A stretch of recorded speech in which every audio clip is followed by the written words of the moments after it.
years hustle, I became IT professional. And after a few years got married. And I had a lot of Indian family groups and gatherings. But after a couple of drinks in those gatherings, same full of scarcity talks. Where we can get 3 cents cheaper gas. Dollar store value, nothing wrong into it. But I did not come to this country to survive. Then I read one beautiful quote from my virtual coach, Jim Rohn. And that quote says, "You are the average of 5 friends you spend your most of the time with." And I decided to change my friend circle. But how? So I stumbled upon this website, which still exists, Canada411.com. So if you log in, it says find person or business. And I was looking some persons. I logged in and put those typical Indian last names and the city I wanted to find my friends. And the phone numbers popped up. And I created 15 conditions. When you satisfy those conditions, then only you can become Rakesh's friend.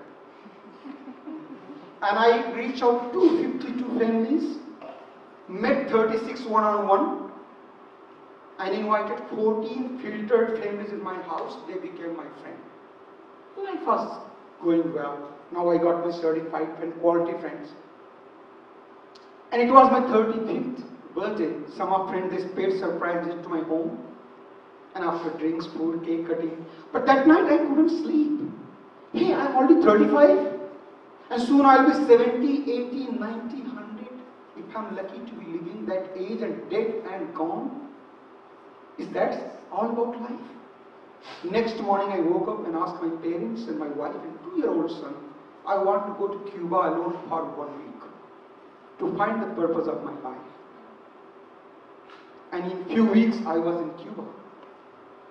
Used to get up late in the morning after last night hangover, go to ocean, take few dips, come back, have a couple of beers, and lie down on those soft white towels and write and write and write. And I wrote 1,700 pages in 7 days.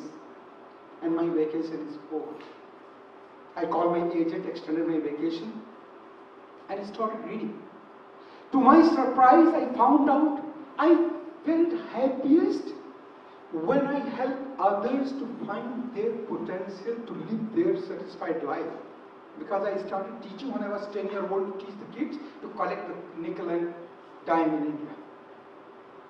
I said, wow, this is my purpose to help others. So I decided to become a billionaire. Not the dollar-wise, the people-wise. To reach out to billion people and help them in some way before my last breath. But before helping others, I needed to help myself, my family here as well as back in India. So I said, what I need to help myself and my family? I decided just 3 simple things. Pay off the house I was living, put $100,000 for each child born for their educational funds, and find some way, passive way, $5,000 coming every month to support my expenses.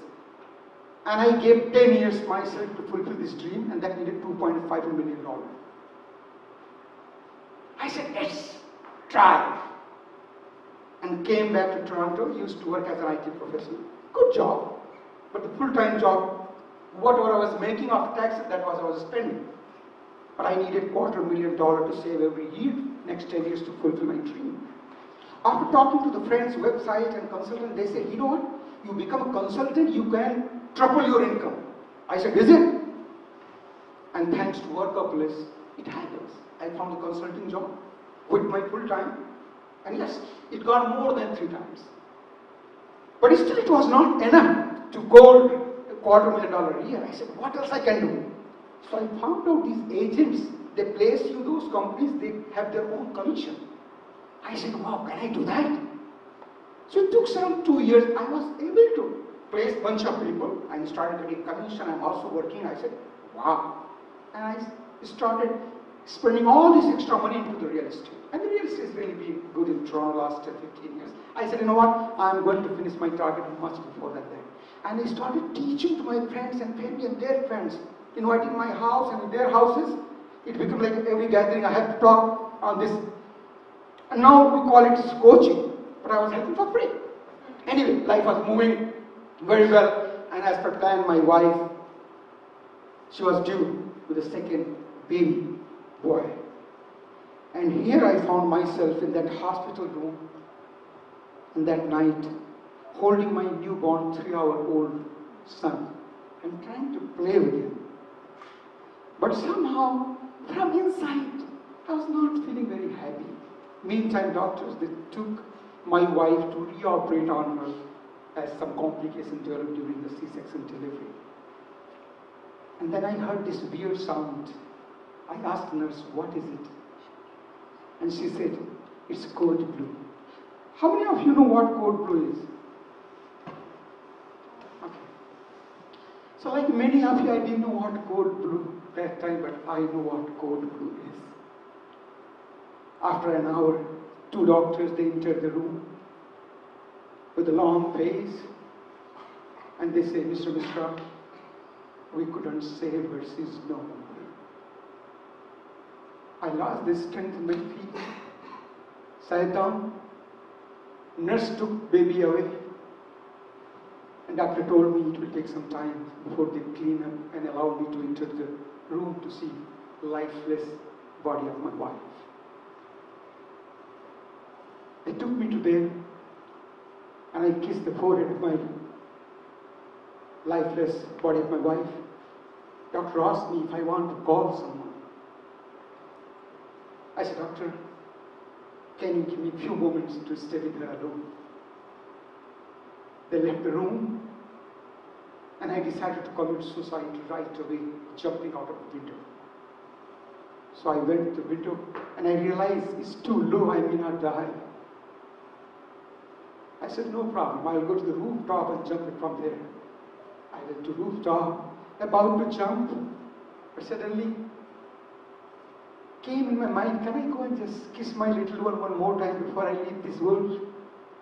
So while coming down, passing by the hallway, in the hallway I realized around 3 to 4-year-old boy trying to play with a gentleman, probably his dad. I said, wow. Both the boys lost their mom, and though my wife did not have any choice, though she tried up to the last breath to save herself. But here, I have a choice. Either finish myself and make my boys orphan, or just live for them. So I chose the later, rushed to the baby room, and held my baby and cried and cried and cried. So after those hospital rituals, formalities,